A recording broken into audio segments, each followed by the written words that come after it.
Welcome everyone to the Smart Cities Technology International Symposium, which is being held virtually this year, again, because of COVID. But I'm glad to see everybody attending, and we're going to go ahead and get started as more folks trickle in. My name is Dan Corin, editor with the Smart Grid Observer and host for today's conference. So just one or two quick administrative announcements before we get started on our first panel. If you're not familiar with GoToMeeting, there are buttons at the bottom of the screen for muting and unmuting your mic, turning your camera on and off. And the bubble there on the upper left is the chat box that we're going to use for submitting questions to the speakers. So if you have a question for the speakers, just type it into that chat area there on the right, and we will queue that up for conversation during the Q&A period. So we have a couple links of resources for your reference during the conference today. All the PDFs of all the presentations will be put into a Google folder so after the session is over, so you can refer to them at your convenience. There's a link to today's agenda, the attendee list, which needs to be updated, and we'll get that online later today. And then speaker bios. And we're also going to record all the sessions so that you can refer to them on demand if you weren't able to attend live. So those links will be published in the chat area throughout the day periodically so that you can refer to them during the breaks between sessions. So without further ado, I'd like to get started on the first session, which is on Smart Isn't Smart Enough, redefining the smart city through co-creative partnership. And we have a great panel of speakers for this session. And it's my pleasure to introduce the chairperson, who is Karen Lightman, Executive Director of Metro 21 Smart Cities Institute at Carnegie Mellon University. Karen is an internationally recognized leader in building and supporting communities based on emerging technologies. Her diverse background spans the consumer, military, healthcare, manufacturing, and automotive sectors. She is ranked by EE Times as one of the top 25 women in tech and was inducted into the SEMI MSIG Hall of Fame in October 2020. Karen is a passionate advocate and spokesperson for technology solutions to real-world problems, and has held several board positions, is currently treasurer on the board of the Metro Lab Network. So Karen, let me go ahead and let you take it away. Great, thank you. I appreciate everybody joining us here this morning after a snowy weekend. I'm snowed in the beautiful state of Vermont in Burlington in a lovely hotel room. So I'm hoping that my Wi-Fi will hold still, and we'll be able to make this happen. So let's see. All right. Oh, excellent. All right, we have slides. All right, great. So my job here today is to be moderator, set this up. I'm going to do a brief little introduction of Metro 21, and then I'm going to have my panelists introduce themselves, and then we're going to have a conversation. And I love conversations with folks from around the world about smart cities in air quotes. I want to hear your thoughts on that. So we'll have plenty of time for engaging conversations. So please use that chat to ask us questions. Metro 21, the 21 in our name, is about 21st century solutions. So it's the idea of using technology that's researched and developed at Carnegie Mellon University, which is in Pittsburgh, Pennsylvania, and then using them and deployment in collaboration with our equity and municipal partners to solve real world problems. And that is a lot about what we're going to talk about today. It's all about collaboration, cooperation, communication, and it's interdisciplinary. So it's not just an engineer, focusing on one thing. It's this idea of connecting lots of work that's being done across the campus. And the folks who are going to talk today are going to talk about those multidisciplinary, interdisciplinary challenges when you're doing smart cities deployment. I just throw this slide up here. Smart cities, even if you don't agree with the moniker of smart in front of cities, because then it kind of makes you think, well, what are dumb cities? But this idea that it is a technology that, it's technology based. And it's also at its heart is the idea of metropolitan regions. So they are, yes, we can think regionally, but 70% of the world's population is expected to live in cities. Cities are also growing. They're also a big part of economies. They also make up a big chunk of greenhouse gas emissions. So if we're trying to aspire to reducing greenhouse gas emissions and addressing climate, cities are where you need to start. And I know Stacey can talk about that because that's a big thing that Bloomberg focuses on. GDP is a big part. So there's a lot of financial aspects and impacts of smart cities, and there's a lot of money in it. So we're going to talk about that. I really like this slide because it's this idea that it's a system of systems. So engineers in the room, you probably are familiar with that term. I also call it, it's a game of whack-a-mole. So oftentimes you're thinking that you're fixing a mobility problem, and then you find out, oh wow, water and sewer. Oh wow, climate. Oh wow, there's city operations. There's no IT structure. There's no connectivity, which I think we'll talk about here. So we're going to talk about that interdynamic aspects of smart cities. And the idea, again, is using technology as a tool, not a guide, but a tool in your tool belt as you address those challenges of smart cities. This is something I got from the folks at Deloitte. I'm sure they have another version of this, but I got this a couple years ago. And I like this idea of when we first started talking about smart cities. I've been in this role at Carnegie Mellon for a little over 4.5 years. And it was like, oh, technology, panacea, it's going to solve everything. Everything's going to be connected. And it's just so seamless. Obviously, not always that simple. Again, going back to that idea of a game of whack-a-mole. And the Smart City 2.0 is this idea of really focusing on the wisdom of the crowd. And in this case, it's the wisdom of residents and the community, and the idea of an interconnected, co-creative infrastructure. And that, my friends, is hard work, and it's hard, and it's messy, and sometimes ugly. What we're going to talk about today is this idea of smart. Again, I'm putting it in air quotes because at the end of the day, it's a quote that former mayor of Pittsburgh would say, if it's not for all, it's not for us. So it's this idea that if you're doing these applications, it can't just be for an exclusive few. That is not going to help long-term or sometimes even short-term. So how do you create solutions that are focused on solving problems that are user-centered design, right, in the deployment as well as the evaluation, so you can make sure what you're doing is meeting the goals that you set forward on? And then how do you ensure that it's equitable, resilient, and sustainable? And I love, Anne, that you put in your slides the sustainable development goals, because you should have those goals or some goals that you aspire to. And then again, we're going to talk about how these smart solutions can solve real world problems. So with that, I'm so thrilled to have this incredible lineup of speakers.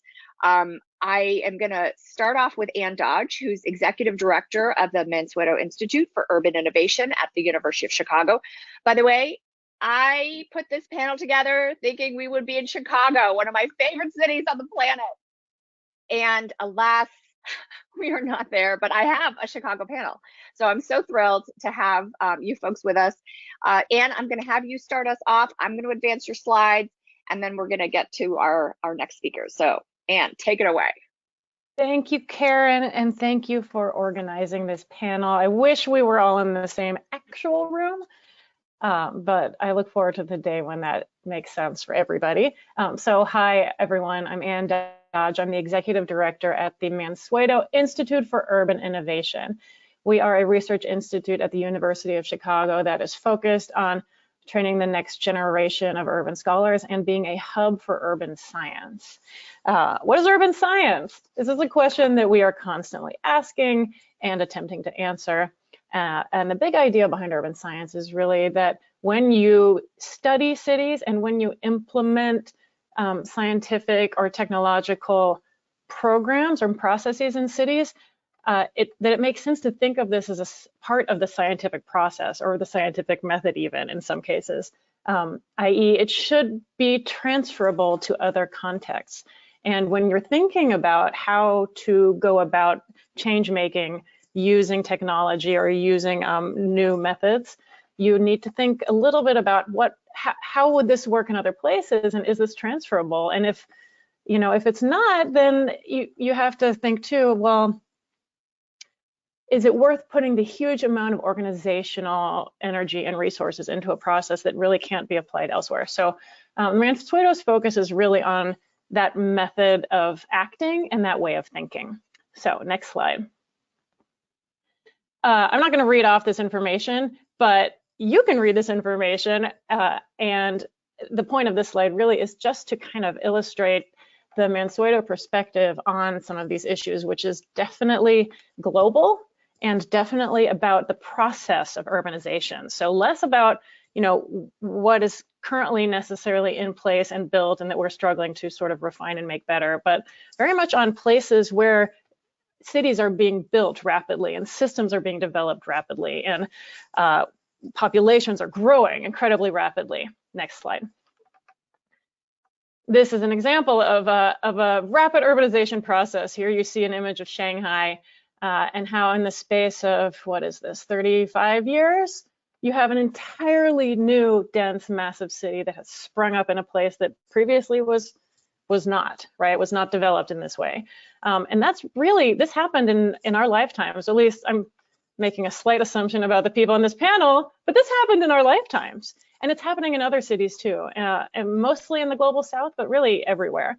So this is what Mansueto tries to understand. And really, when we think about intervention and partnership and taking science to the ground, we think about places where processes like this are happening at this speed, because the hope is that a little bit of knowledge in the right place can have a massive impact on how things grow and develop.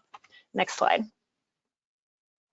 And this is really a restatement in some ways of what I hope I was able to explain. I think what's important about the Mansueto Institute is it's not just about bringing everything together and all of the urban research coming to ground to make cities better, but it's a very particular intellectual perspective that I think is unique to the University of Chicago, that is global and that is very much forward thinking, very much optimistic, and about cities as opportunities rather than cities as problems to solve.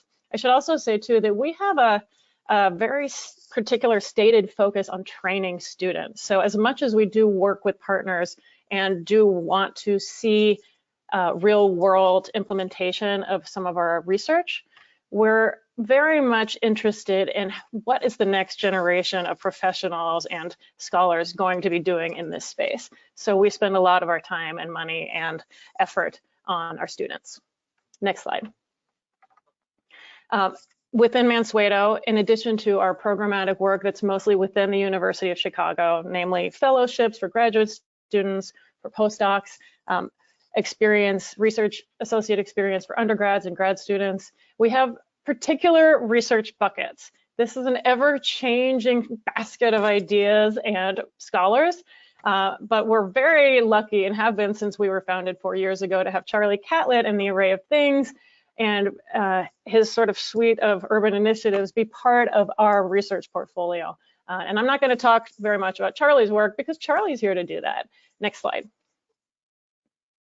But I will say that the Array of Things, which you see a slide about here, has been a very cool, hands-on, engaged, local and global project that has been very much sort of set a bar for the Mansueto Institute in terms of what it means to actually do urban science in the field. The Institute came along after Charlie had been working on this for at least 10 years, but we've been able to kind of embrace his work and hopefully see it through to its next phase. And I'll let Charlie tell you all this too, but we do have a big event coming this week that the Mansueto is hosting about the Array of Things and kind of looking back at this project over time and what we've learned, and also looking forward at the new iteration of some of these ideas and some of this technology. Next slide. I'll do a brief overview of this slide so that you can see the type of work that we're also working on that's very international in its focus. So this is a map from our Million Neighborhoods project, which is a research initiative that continues right now about how to understand informal settlements, how to map, and how to kind of visualize density in these places around the world, cities, where there are no formal streets, no formal sanitation, no formal electricity and services.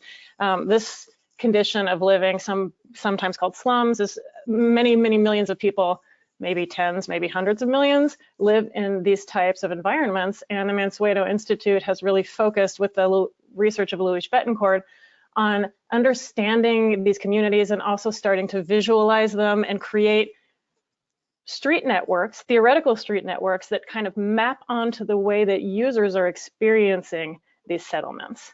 I won't talk too much about it. I only have another minute. Come to our website and learn more. Next.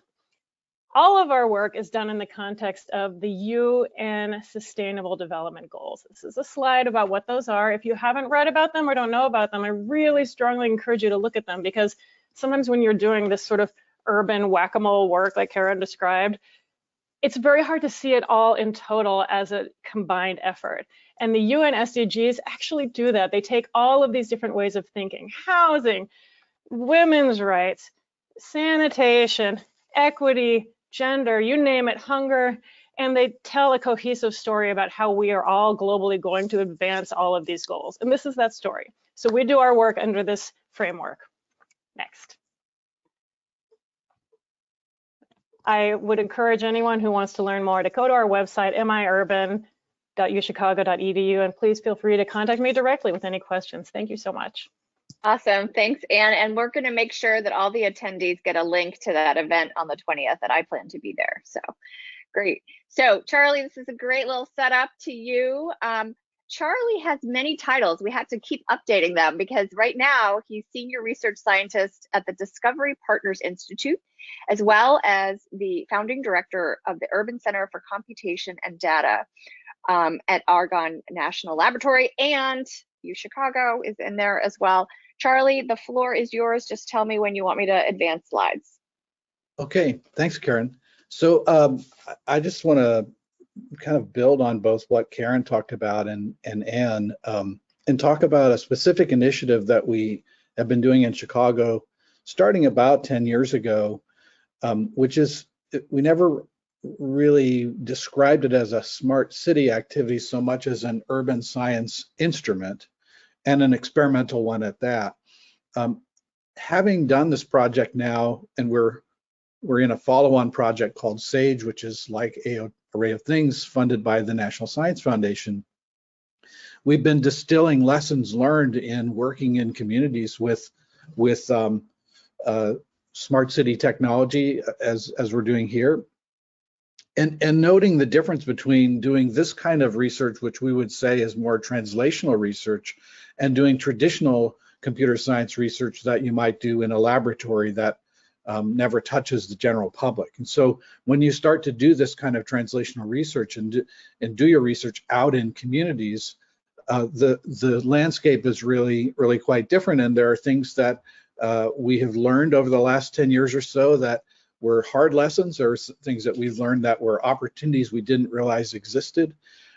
I would summarize much of what we've done as an illustration of the power of bringing together academics, whether from universities or national laboratories, with city officials, people that are trying to manage and operate cities, and with communities, those that live and work in cities. And when those three communities, if you will, are working together, there is this mutual benefit. We get, from the academic world, we get free, relevant problems to work on.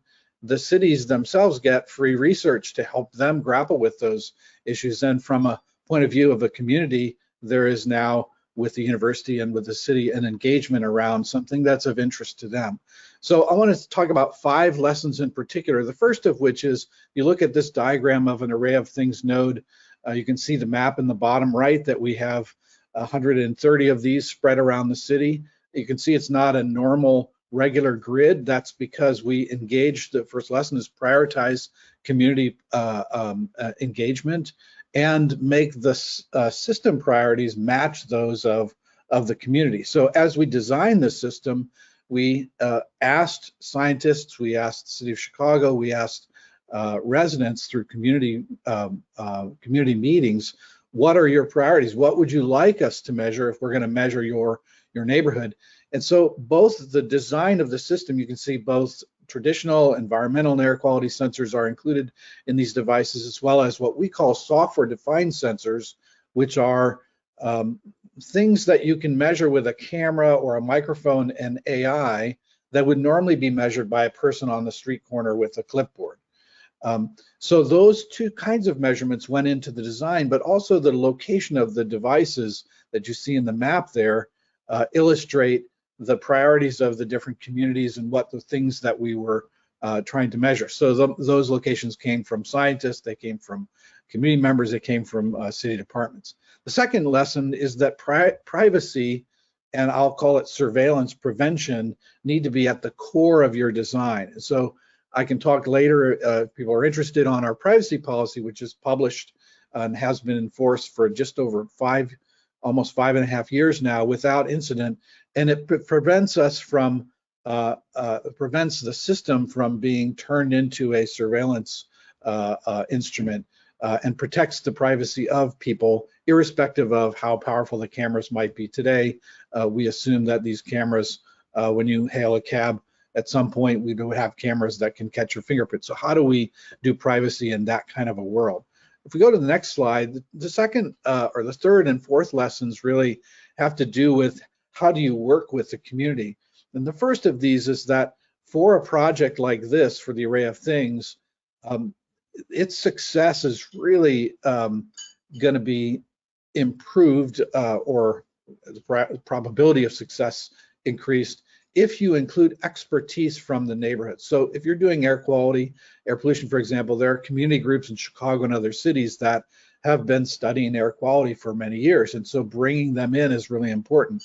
This slide here is a project you can kind of see in the lower left, the logos Microsoft Research, JC2Co, Environmental Law and Policy Center, and the Array of Things team worked together in the summer of 2021 to put 115 new devices out on bus shelters, that blue leaf that you see in the upper right. These are low-cost devices that only do air quality, measuring PM 2.5, PM 10, and several gases, as well as temperature and humidity. So these are lower cost devices because many of the things that we've learned are important for cities to measure don't require the AI at the edge of the Array of Things project, but really you're talking about things like urban heat island, noise, or air pollution. And for these, you want many, many, many low-cost devices like this one here. So that's engaging community expertise. And then you can see that if you're interested in the data from this network of sensors, there's a QR code on a sticker at the bus shelter. And that allows you to get to educational information and information about what those sensors are telling us. And that is lesson number 4 in our project, which is to make the data legible. And that's different, making it legible for the community than it is for the scientific collaborators. Last slide, if you go to the next slide. I'll say the 5th lesson is that, and we learned this from talking to community members, they really wanted us, they said, great, you're doing research in our neighborhood, here are the things we're interested in, but please engage our kids. And engaging youth is really, really important, as Anne talked about, the next generation of practitioner, and also the next generation of community organizer, or the next generation of city official. We partnered with the Lane Tech High School in Chicago. It's a school that's a selective enrollment, but its rubric for enrollment is such that it mirrors the social and economic diversity of the city in its student body. And so we have worked with them for the last 5 years, trained over 1,000 students in how to think about wireless sensor networks and answering urban science questions with those networks. So I'll just close there and look forward to the Q&A after our next speaker. Thank you, Karen, for having me. Perfect, Charlie, great. And I stopped the video here, but that looks fantastic and very inspirational indeed. And it's a great setup. I think I'm gonna, yeah, here we go. I'm gonna go back to my slide with all the people on it. So my next person up is John. John Zhang is the Chief Executive Officer, Division of Electrical and Innovation Technology with the City of Chicago. So a lot of what both Anne and Charlie have talked about, the role of the city is extremely critical. So John, please take 5 minutes to introduce yourself. I know you don't have slides, but I think I can take these slides down, right? And then we'll let you take the floor, John. Thank you, Karen. Thank you. It's wonderful. It's wonderful to be back at the symposium. So I'm no stranger here. A couple years ago, I did a presentation talk about the smart city projects in city of Chicago, and I had a lot of questions and feedbacks. So many audience wants to learn more about those projects, and I just great to see the Smart City Symposium really making a true impact to our industry and community. So I'm so honored to be back, and along with my fellow panelists, we can see that some are our brightest minds, most experienced leaders in the industry. And many of them, as you know, we talked about, we collaborated in most advanced smart city solutions in the world. So I'm so grateful for that. So today, my 5 minutes, I'd like to emphasize on two topics. One is today's smart city. Second is the importance of the partnership. So technology evolving, policy evolving, so is smart city. So my fellow panelists, Charlie and Anne, Karen, they all talked about their definition, their version of smart city. And I'm sure you can find the different definitions from different sources. But to me, today's smart city is the smart and sustainable city, smart and sustainable infrastructure, right? You can see there's two parts to it. One is smart. So as most of you know, that it's about utilize innovation technology, emerging technology to provide safer, more efficient, reliable services to our residents. So we're talking about sensor technology, data science, Internet of Things, machine learning, artificial intelligence, quantum information science, 5G, autonomous vehicles, commercial drones, and Industry 4.0. So second piece here, I think Anne may mention that as well. It's the sustainability part, right? So the sustainability part, it includes climate, environment, water, waste, renewable energy, decarbonization, and the economic growth and DEI, diversity and inclusion. So for the well-being, for health, what can we do to reduce pollution, carbon, greenhouse gas? How to achieve our ultimate sustainability goal, really maintain temperature rise within 1.5 degrees Fahrenheit by the end of the century, and carbon neutrality by 2050.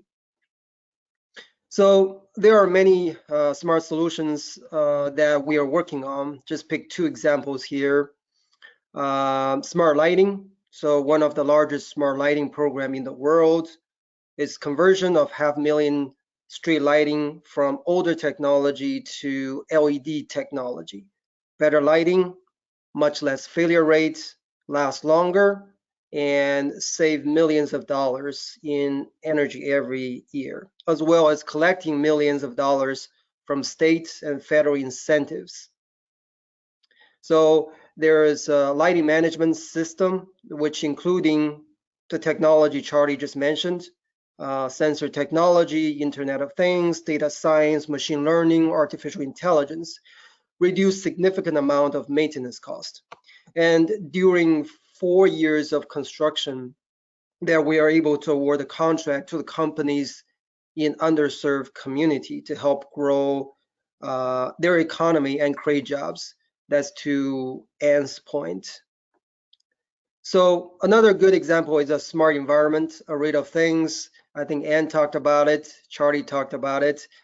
But I just want to say here is really grateful for our partnership with the University of Chicago, Argonne National Lab, and state, especially Charlie for his leadership. We're enormous grateful for that.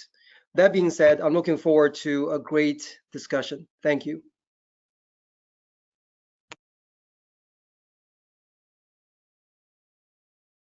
To unmute myself. Thank you, John. We're glad to have you here with us as well. And we're going to round out this panel discussion with Stacy Gillette, who is with Bloomberg Philanthropies. She's a government and innovation, government innovation, that is it. So Stacy, we're thrilled to have you here. Please take at least 5 minutes to introduce yourself and the work of Bloomberg Philanthropies. Then we're going to have kind of a discussion. We have some prepared questions, but I do encourage folks that if you do have questions, just throw them in the chat. All right, I'm going to stop this. And Stacy, the floor is yours. Great, thanks, Karen. Thanks for having me here today. Good to see everybody.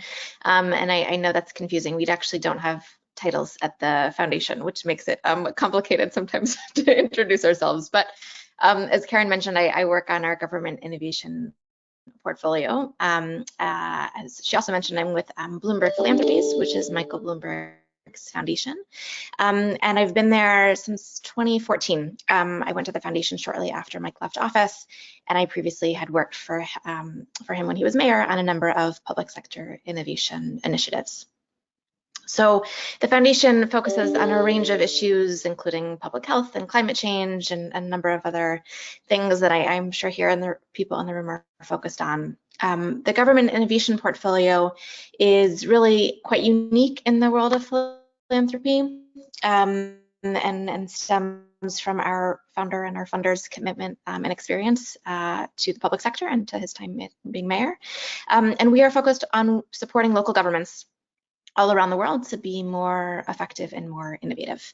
And a lot of that is to building their capacity so that as they continually strive to improve outcomes for residents, they have the skills to do so. So we run a lot of different programs, but they fall into 3 main capacities that we're focused on building. Many of which, really all of which intersect with the conversation here today. The first I'd call it is data. So we provide a lot of support to cities to help them to better use data in how they make daily decisions, long-term decisions, how they understand problems, how they seek out solutions, how they know if the solutions are working, or how they're tracking progress, so on and so forth. So a lot of work that happens around data. Of course, much of that intersects with technology, but certainly not exclusively. Second would be innovation. And that means helping cities to have really intentional and thoughtful approaches to innovation.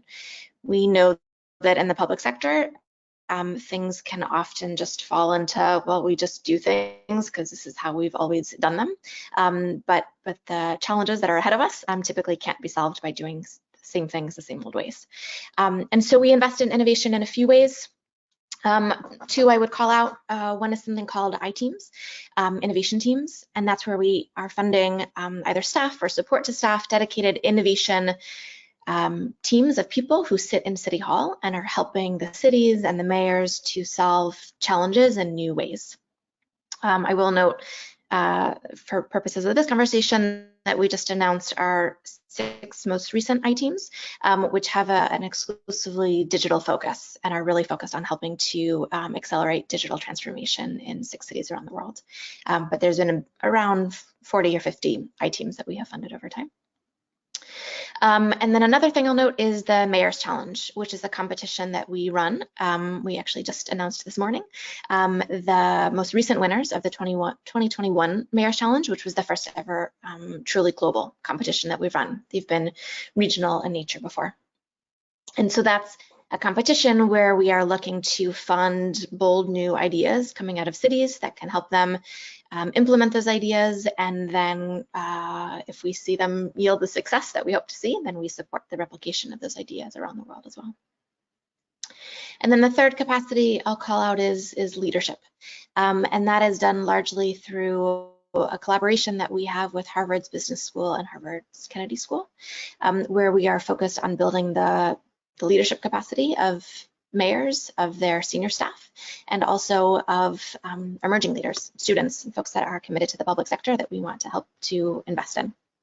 And this is something that We launched about 4 years ago, called the Bloomberg Harvard City Leadership Initiative.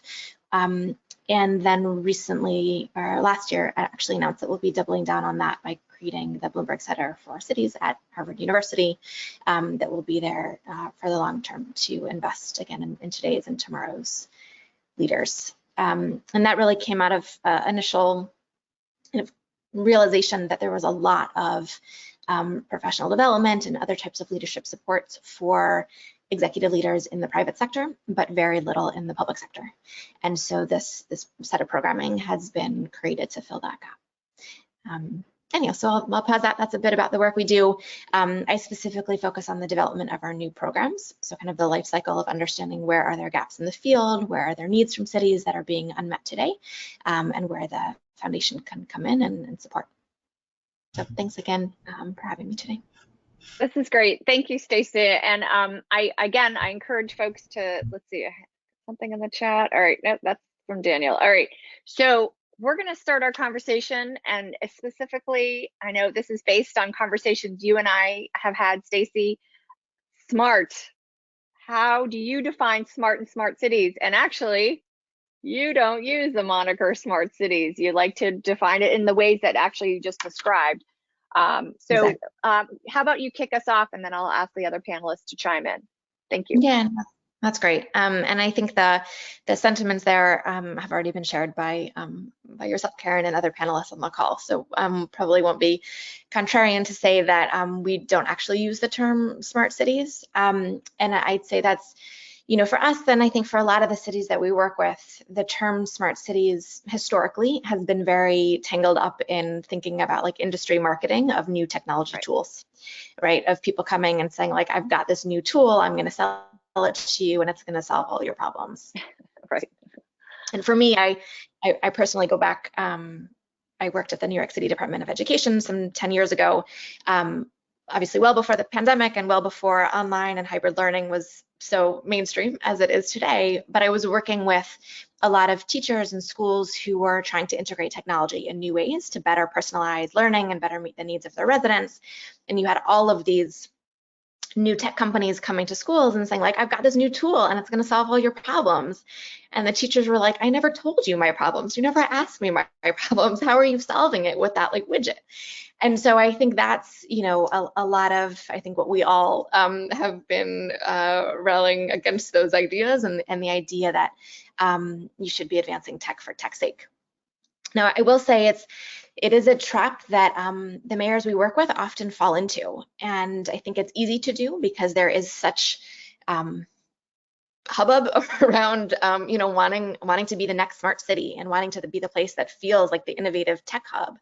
But what we've really seen is that it's the cities who lead with problems, as has been stated here, and who lead with values that end up winning here. And I'll give maybe 2 examples of just where we've seen that I think play out in really nice ways.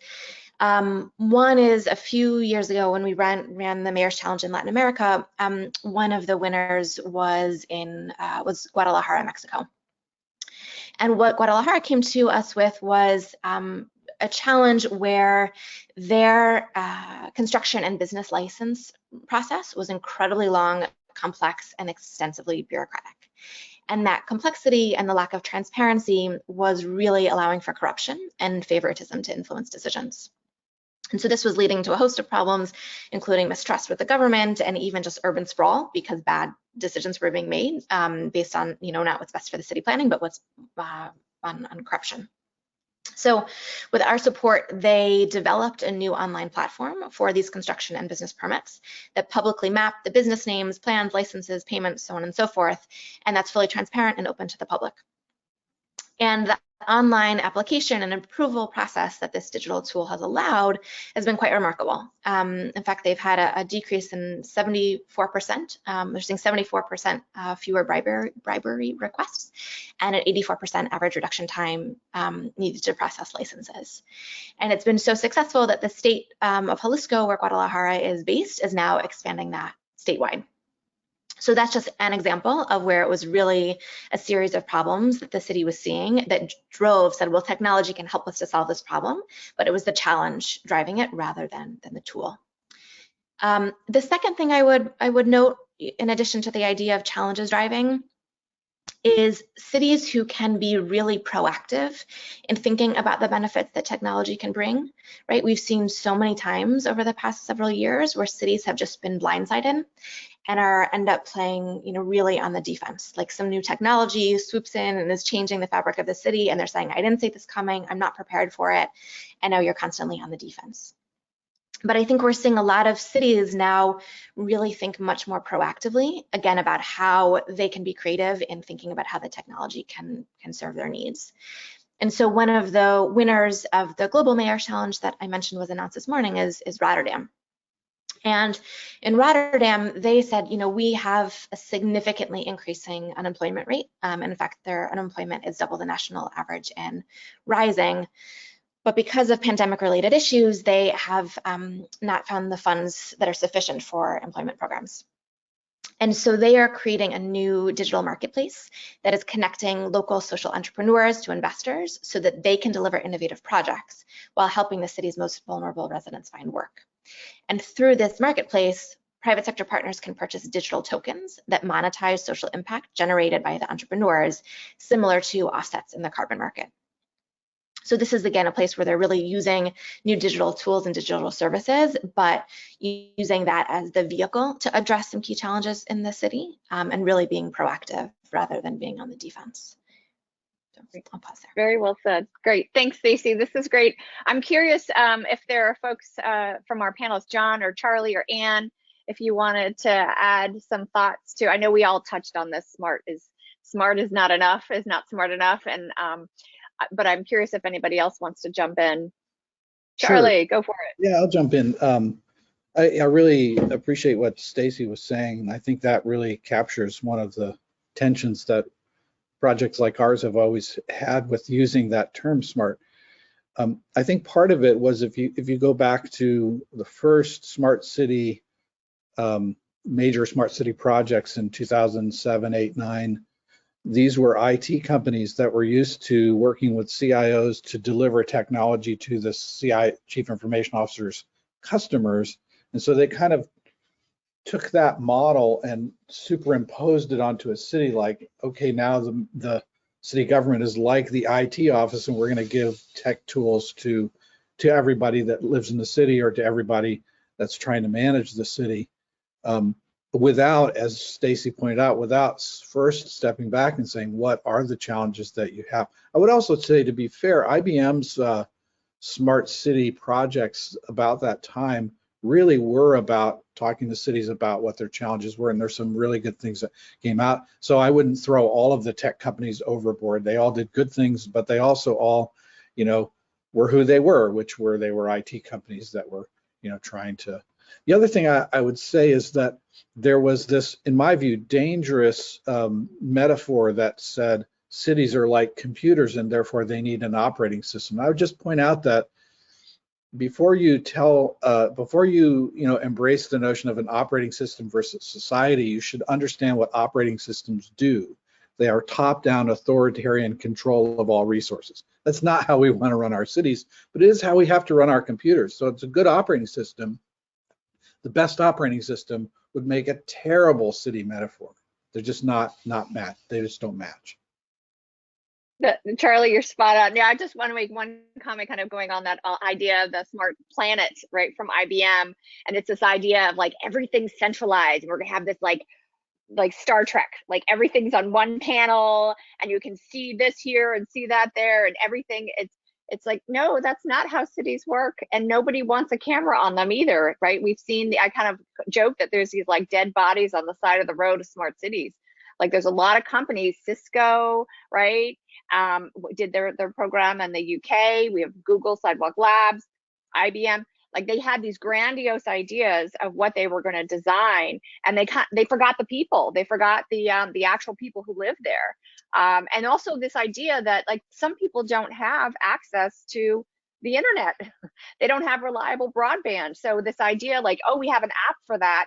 Well, what if I don't have a smartphone that can handle those apps, or I have to pay for my data. Like that's not, that's not equitable. So I think that's why this is iterative and collaborative, and it takes that, that push and pull, and you need to have those voices involved. And you also have to sometimes say, you know what, this was a really bad idea, and we're going to start over, and we're going to figure this out. Anne, your thoughts? Just very briefly, that it seems to me that a lot of the fetishizing of the smart city is related to this culture of reducing friction, or rather this sort of this massive tech-driven and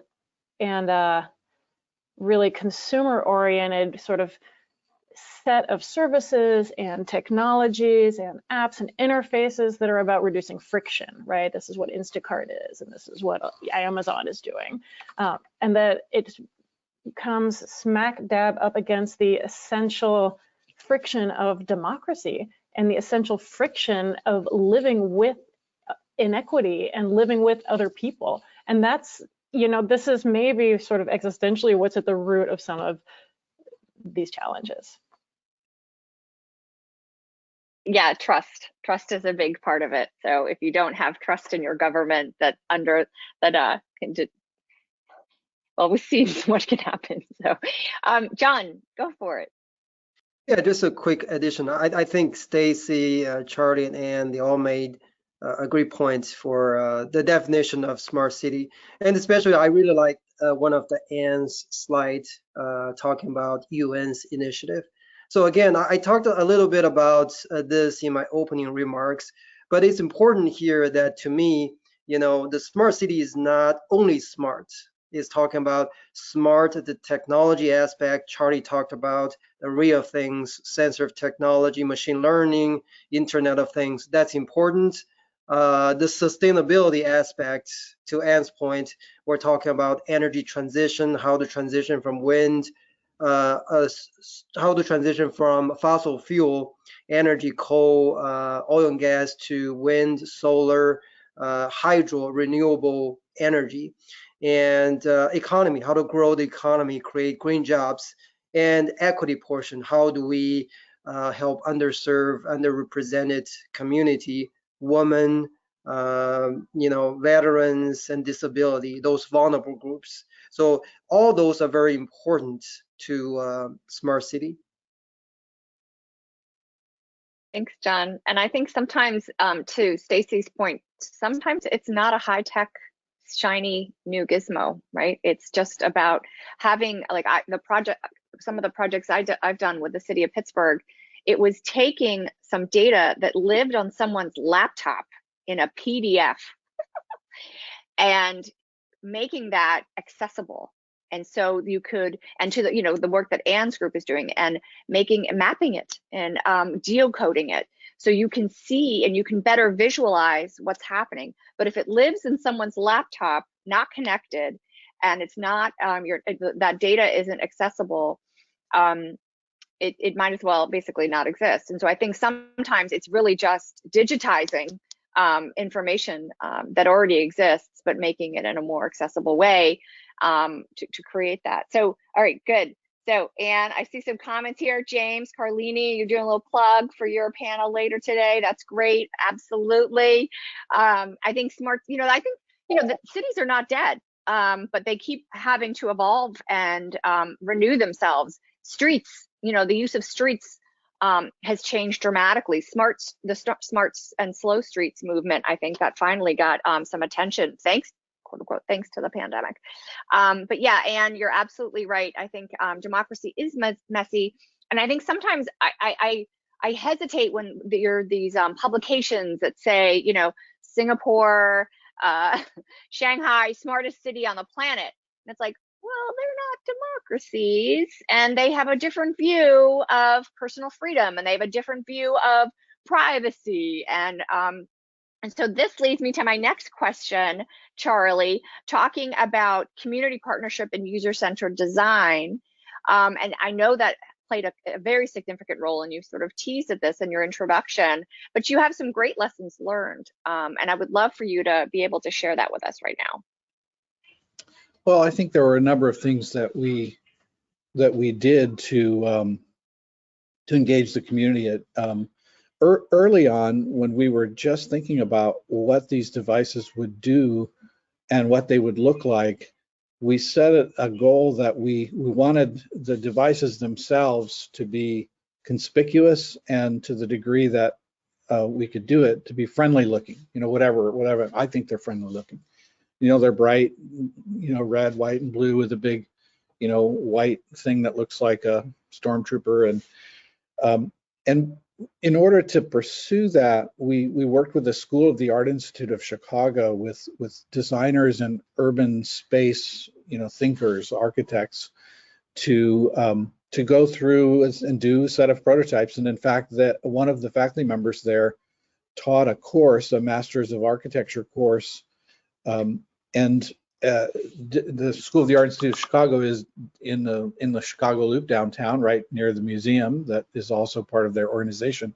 But they came down to Hyde Park at UChicago and did this prototype that envisioned what these devices might look like, and the students all had their different ideas, and eventually that came to be this friendly looking device. I will say that we also worked very closely with the Division of Electrical Operations, which is part of the Department of Transportation, because they're the guys that went up in bucket trucks and installed these things. We worked with them on even simple things like the way that the mounting of the devices worked.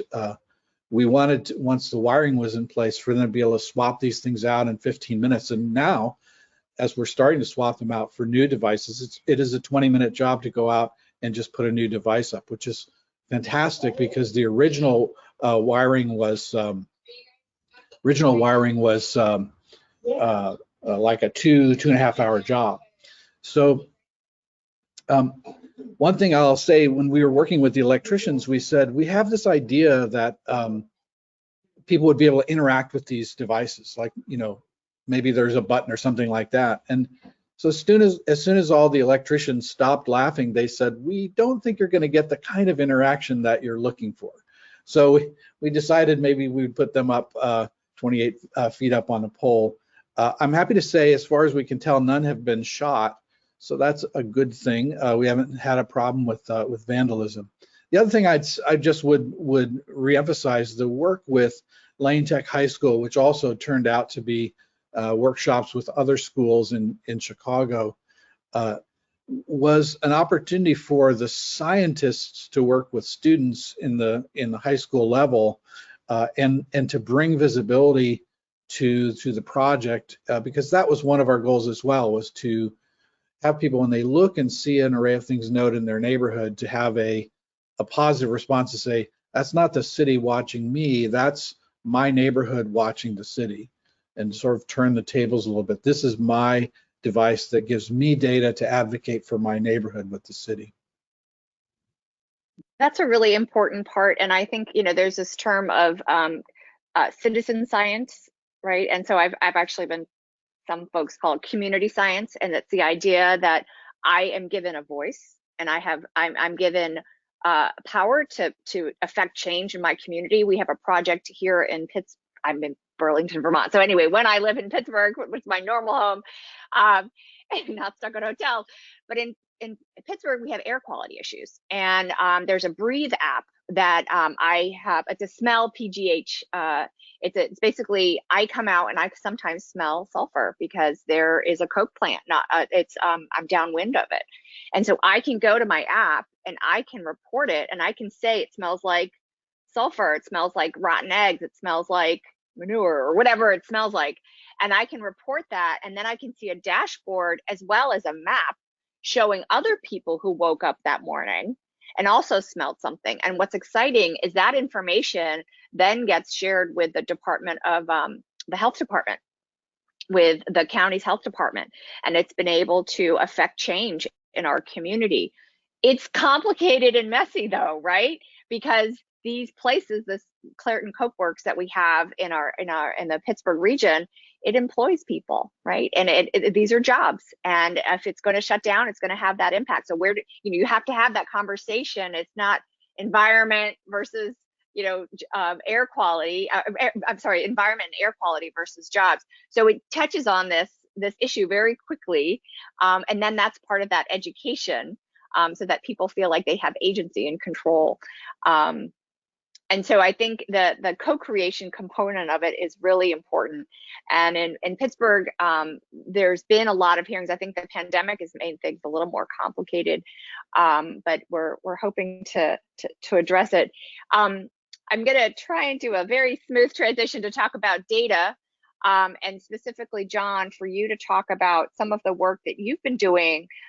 There's an unprecedented amount of data. I think there's you can have sensor nodes that are reporting information, air quality, water quality, lots of different ways of measuring the health and quality of life of a community. You can have like traffic, safety, spot shotter, lots of different ways of data. So I'm curious if you could talk a little bit more about how the data, like the unprecedented amounts of data, how can it become meaningful so that you can actually affect change and improve quality of life for citizens, as opposed to just tsunami of data? Yeah, Karen, that was a great question. But first of all, I really like Charlie's comments. Actually, his answer or answered part of this question, right? So by working with community group, working with high schools, working with schools, and just put the words out there, educate the community, right? So have this perception versus cities watching. Look at those cameras, cities watching us, instead of that, and thinking about those cameras and think about those sensors are a way for public safety, cities protecting us, as well as those sensors are collecting the data and look at the air quality, look at where the pollutions are, so city can deal with the pollution as a benefit to the citizens, right? So go back to your question here. So again, as in my opening remark, digital transformation, big data has really played a key role in government operations and decision makings, along with other emerging technologies. So if you look at 20 years ago, really the IT department, their main task is desk support, computer hardware, and software upgrade. But nowadays, those become a very small portion of their work, right? Apps development, data management, program management, emerging technology development, server maintenance, cybersecurity, and digital transformation, and much more. So data we use very much in every aspect in our daily life and daily operations. We're using data for election, for voting, for public health, which drives the policies, how we deal with the pandemic, COVID-19, the data for record and storage, the data for public safety, the data for infrastructure, road, bridge, electrical services, water, and waste. So data collection, I would say, will work much efficiently and making larger impacts if it works with other emerging technology, just like our array of things Charlie's leading. And the data collected and shared responsibly in a very secure fashion. So ultimately will allow smart solutions solving real world problems. So the smart lighting project that we're working on, the sensor collects those data, and there's enormous data, right? The voltage, current, power factors, and different aspects.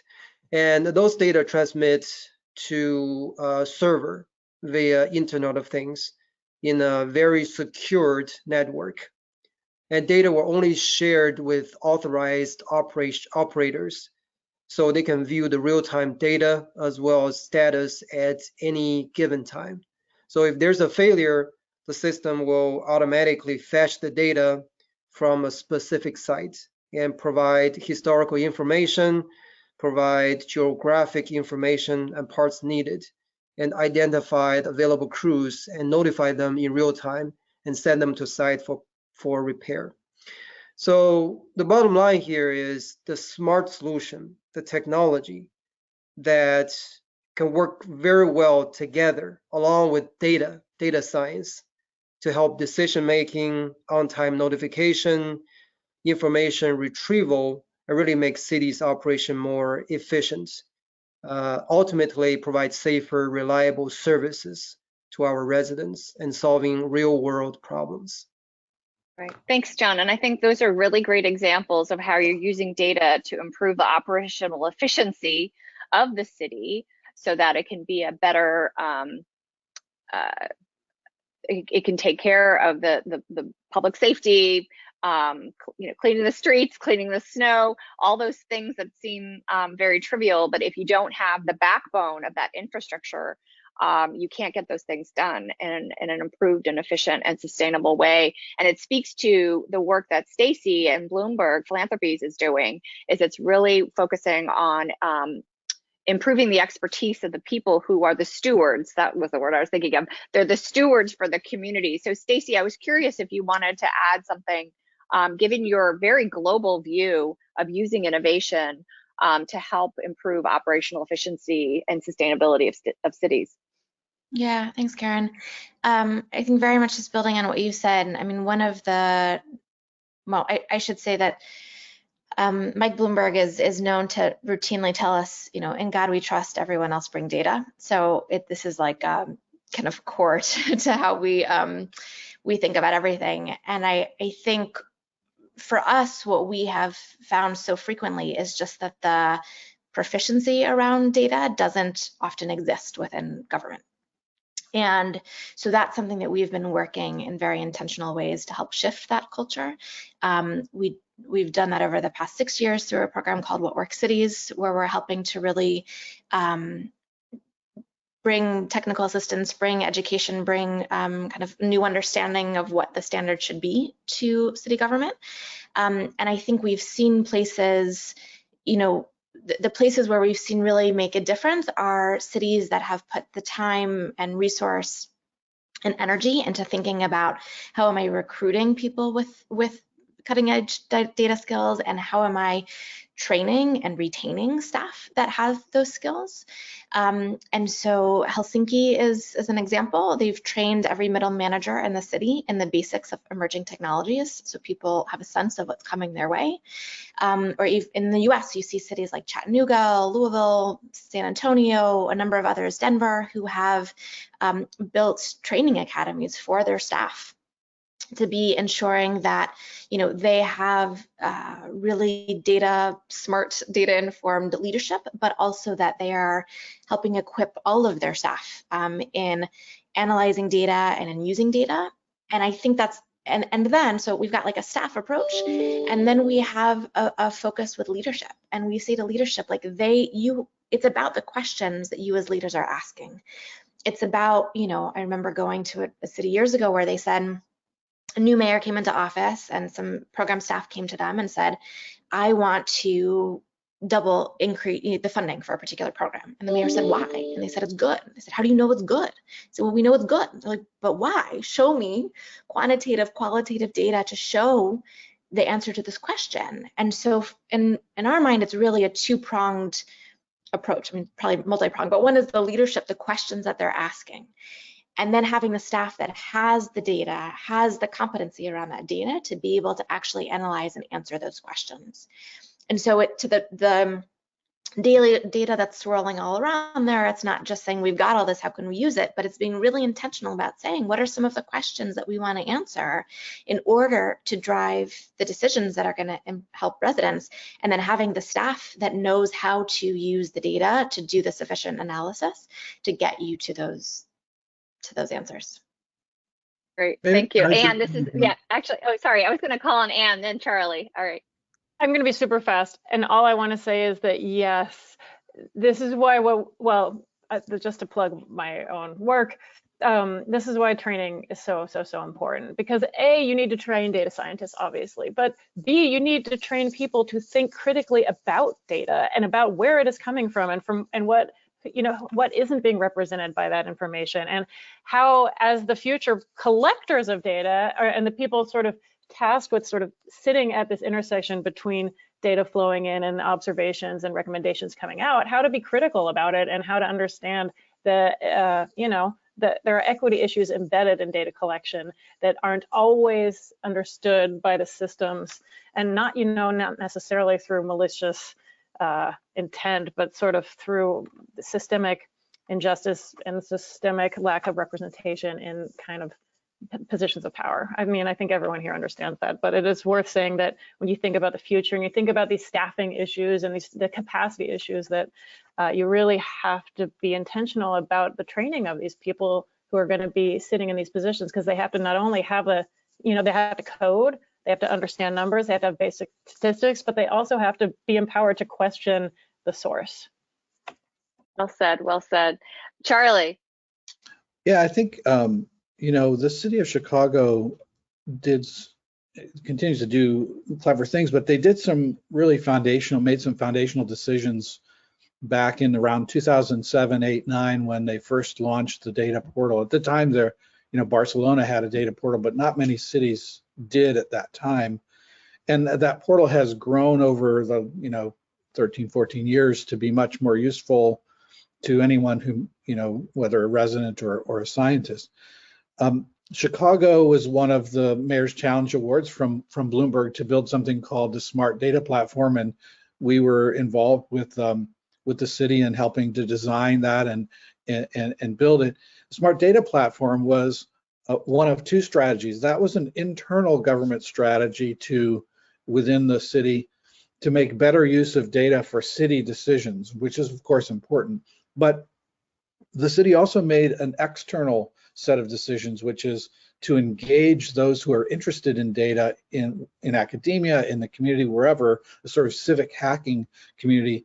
And the chief data officer at the time, Brett Goldstein, and the chief technology officer and others were active in starting this weekly gathering called Chai Hack Night, which tonight will have its 475th weekly meeting. So it's this community that has grown, and now of course it's virtual because of the last 2 years of the pandemic, but you still have things that come out of this opening data up to the community. Just an early example was we worked on some of the food safety data. The food inspection reports are out there. You can study them. We and others, particularly Allstate, helped the city of Chicago develop a better scheduling system for food inspections by just prioritizing based on predicted risk.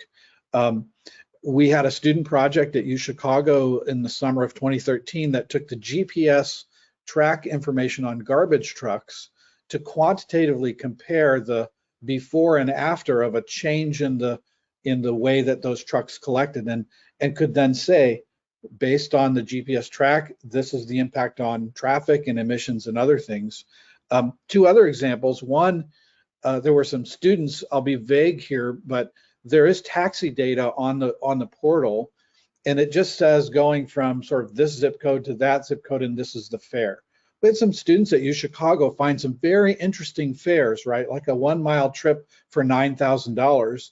And, that's just private activity out there, but it looked like there was something fishy going on. And that was only discovered because students took interest in analyzing the data. Finally, I'll say UI Chicago, University of Illinois Chicago, has for the last 6 years worked with the Park District on safe beaches. And every morning in the beach, going season, students go out and collect water samples, bring them back to the laboratory where they're analyzed.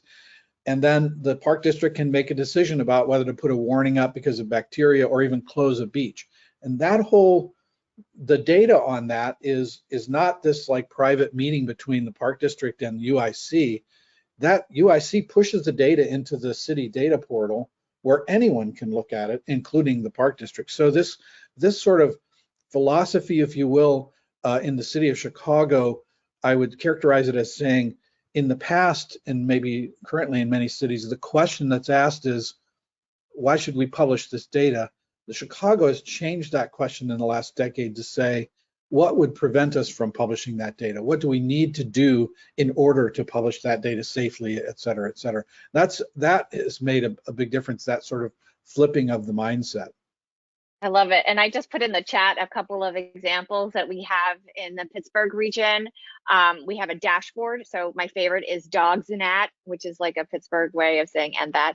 And so this idea that you can have publicly accessible information, and you can download it, you can play around with it, and it's creating this whole culture of civic science.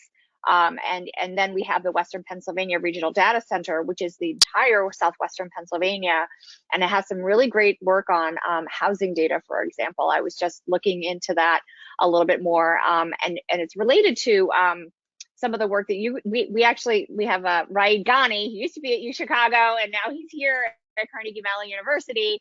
And we're putting together, along with the Black Center and his center, a scope-a-thon, because part of it is for the community groups that we're trying to collaborate with, is identifying the problem. Kind of to your point, Stacy, is we know it's good. Well, how do you know it's good? And how do you know it's a problem? Maybe what you're seeing is the end result and is the effect as opposed to the cause. So if you're doing policies, you want to make sure that they're okay. Great, Charlie, you put in that link there. I can't believe it. We have 5 more minutes, and I want to take this time. I'm going to throw up my screen here, which has the continue the conversation, so that if folks want to reach out to us, our contact information is here, and I encourage you to reach out. Let's see. Is there? I was going to do a quick little round robin, and Anne, I'm going to start with you. Thoughts, closing thoughts, wisdom you want to share. I am really grateful to have had a chance to listen to you guys. I guess my wisdom is, wow. Okay. My wisdom would be to, don't give up on cities, don't give up on democracy, and use the tension between, all these apps and all of this push to sort of privatize transportation and throw scooters everywhere. I'm not trying to diss scooters, but use the tension inherent between that and the sort of the quickness of development and the slowness of democracy to kind of as a source of creativity and a source of imagination in your own work. I love it. All right, well said, Charlie. Yeah, I'll give you a minute. Oh, I don't know if I need a minute. I think thanks for the opportunity to talk. I'll just say maybe in closing that array of things, we really see 2 things that follow that original project. One is this SAGE project, which is a $9 million NSF-funded mid-scale research infrastructure. And there, the vision is to be able to analyze in great detail what's happening in a particular place. The flow of traffic safety, et cetera.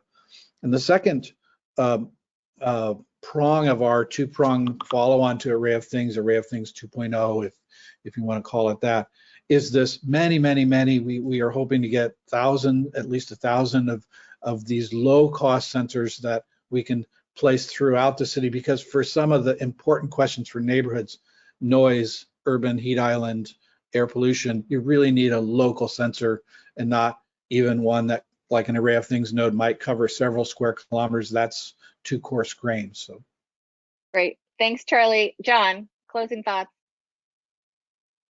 Sure. My final thoughts would be the technology evolving. So we are going to see more and more smart city solutions and technology being commercialized, right? So I just want to emphasize the importance of partnership and collaboration is really the key to our success. Federal governments, state, local, industry, academia, institutions, nonprofit, even startup or investor, really working together to develop a meaningful, practical, equitable solution. So the future expansion of smart city is very crucial to address some of the world's most challenging problems, as we mentioned: climate, environment, decarbonization, energy transition, economy, and community. So again, I'd like to thank the symposium for inviting me back. I'm grateful for partnership with my fellow panelists. And to all of you, thank you for your time and attention. Thank you so much. Thanks, John. Stacy, you have the last 30 seconds. Your thoughts. Thanks everybody. I'd say just to build on all this, one of the things we're really focused on is not only building that capacity in government to use data better and think about challenges leading, not tech leading, but is also helping governments to think of themselves not as the experts that have to know all the answers, but to really be engaging with residents. And we've had a lot of instances where they've begun a technology project with a number of assumptions, worked with residents, and that has completely shifted their assumptions, or they've been proven wrong, and it's gone in different directions. And so we'll just add to John's point about that collaboration. Absolutely, and I echo that, and I'm really grateful for all of your expertise in the city of Chicago. Thanks for joining me today, and thank you to the audience. And I think this concludes today's panel. So thanks everybody for joining us, and have a great day. Thank you. Bye-bye.